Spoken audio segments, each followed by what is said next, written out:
much longer are you going to be? Well, it's hard to say. The light is really kind of flat right now, and the sun should be about an hour, I guess. So do you want to come along with us? We're taking just a walk. A walk? Yeah. Where? I don't know. I guess around. Um, I better stay here. I mean, the camera is here. It's all set up, and I think. So? Well, I'm not going to take it with me. I mean, Well, nothing is going to happen. Come you, on. you want me to leave the camera here? Yeah, so what? Are you joking? I mean, No, I'm not. It's beautiful. Let's just take a walk. Yeah, There's no well- one around. no, I know it's beautiful, but I'm not going to leave the camera here, and I'm not going to carry it around with me. I mean, Who's going to take it? I don't know. Anyone could take it. I mean, anyone could just show up and take Come on. There is no one else. Just the three of us. it. No, Come no. on. You enjoy it.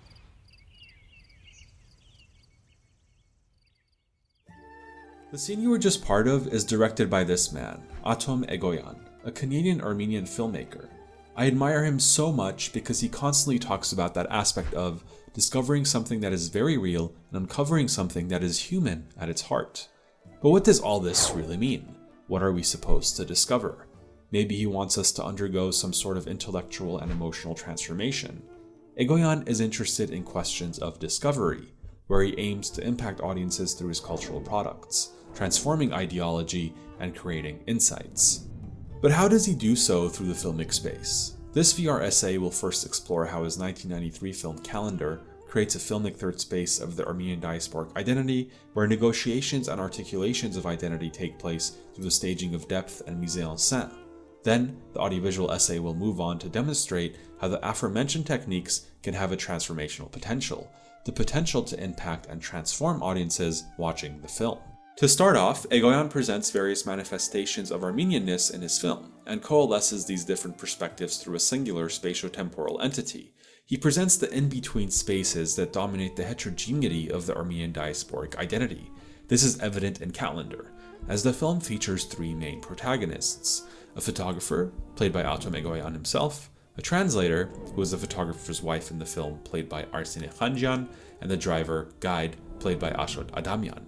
The photographer and his wife, who are from the Western Armenian diaspora, meaning the diaspora that migrated to the West due to the Armenian genocide, travel to Armenia to take pictures of Armenian churches and temples for a commissioned calendar. As the narrative unravels, the translator and the photographer's relationship deteriorates through the increasingly intimate relationship the translator has with the driver.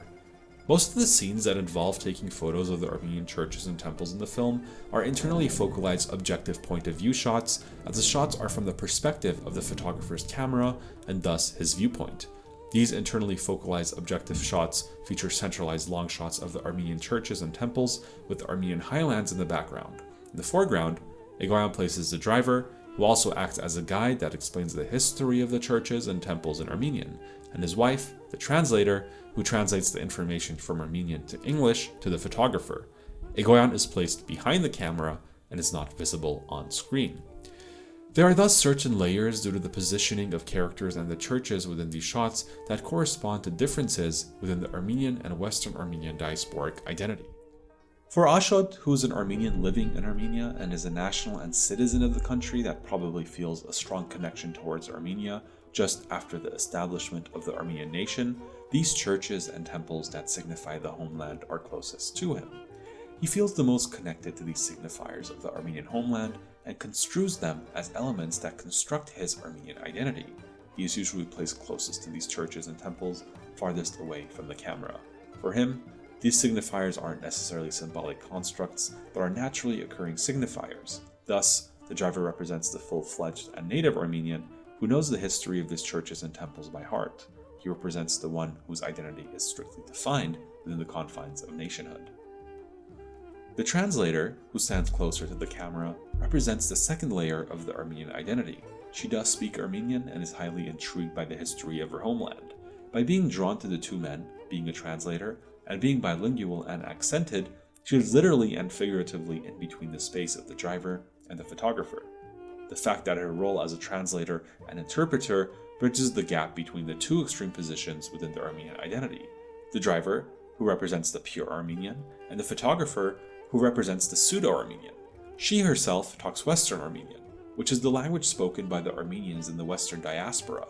Through her accent and bilingualism, which primarily marks her as a diasporian, she's also in between the two ultimate positions of the Armenian identity, in between the nation and the host land. She acts as an intermediator between the two, articulating their positions and differences due to her bilingualism. Departing from these differences, the homeland for the translator is not a commodified object or a means to make money, which is how the photographer perceives it, but it is an actualization of a heritage she never got to realistically experience. They do not remain in the imaginary realm of desire, but she engages and even touches her heritage and therefore comes closer to it, where utopian imagination becomes realistic objectivity.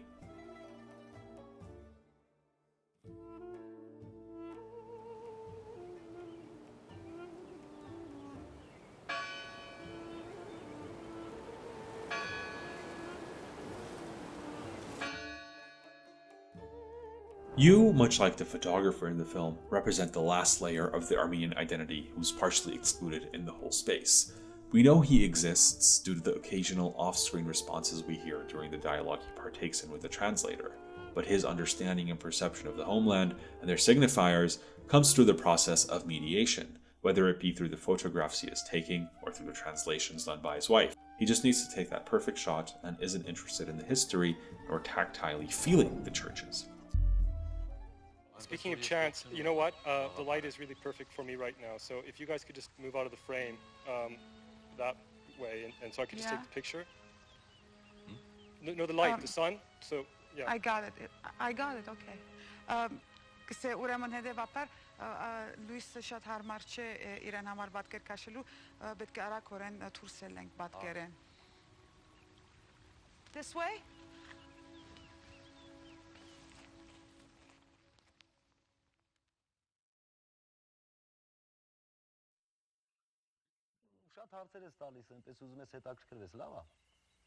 He says you seem to be interested in what you're seeing. You're asking a lot of questions. Well, I guess that's part of why we're here. Բայց երբևէ ցանկություն չառաջացավ մոտդ մոտենալ, շոշափել, չգիտեմ, Don't you feel the need to come closer, feel, like actually touch and feel, Touch and feel the realize churches? how it's made, constructed? To touch and feel the churches. Yeah? Hasn't occurred to me. Hasn't occurred to you? No. You didn't feel yet Well, the what? need? What, he'd like to caress them or something? Or No, you know what he means. The primary focus on the photograph as a static freeze frame is meant to draw one into aesthetic contemplation. These cultural signifiers remain within the realm of the image, within the realm of the imaginary. He is removed and unacknowledged by the physical space and vice versa, as it just exists and is reproduced through the image. These cultural and religious symbols are never actually actualized for the photographer, as he remains and watches from a distance. The homeland for the photographer is thus attributed meaning by remaining somewhat foreign, a figurative fetish. This is the only way to keep the homeland in the realm of desire, by keeping it at a distance. This is precisely why he constructs condensed versions of the homeland, as he deems it as tactilely undesirable. As Nafisi puts it, only when the grand return to the homeland is found to be impossible, illusory, or undesirable does the postmodernist semiosis set in. Then the nostalgia of the referent and the pain of separation from it may be transformed into a nostalgia for its synecdoches, fetishes, and signifieds, the frozen sounds and images of the homeland, which are then circulated in exilic media and pop culture. Although the photographer, the driver, and the translator are spatially distant and distinguished, Egoyan constructs a space of varied layers that marks the Armenian diasporic identity as heterogeneous, as a space where different identifications are simultaneously threaded and negotiated together. Calendar does not reveal the essence of Armenian culture or what we traditionally identify as Armenian, but it problematizes and questions what being Armenian is and how it manifests itself. This exemplifies how film can become a negotiable space where identities are constructed, reconstructed, and deconstructed via diasporic cinema. There isn't one utopian imaginary homeland, but what the real actually encompasses is the heterotopic filmic space in which, as Michel Foucault puts it, is a kind of effectively enacted utopia in which the real sites, all the other real sites that can be found within the culture, are simultaneously represented, contested, and inverted. But remember when you were actually in the photographer's shoes. Egoyan's film breaks the barrier of a diegetic world by placing the camera right in front of the unraveling narrative. Breaking the fourth wall in conjunction with the long take within these shots not only emphasizes the photographer's ambivalence as both an active participator and producer and a passive observer, but it also does so to the viewer as the questions that are posed at him are clearly marked by the sociocultural signification. So do you want to come along with us? Come closer.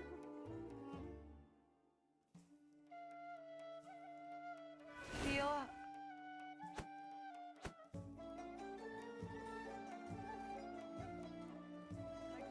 Actually touch and feel. In doing so, Egoyan highlights what the diasporic condition entails, an ongoing reflective process of one's spaces of social cultural belonging. As Tom Brown states with regards to the technique, it symbolizes the kind of reflective, meditative engagement certain kinds of films seem to hope for from their audience, and which they hope their audience will take with them as they leave the auditorium. When audiences are addressed, they come to comprehend that the film is a constructed sphere where characters can also interact with the audience. The film therefore reflects upon itself as an ideological and narrational construction that probes the audience to ponder about their identity construction.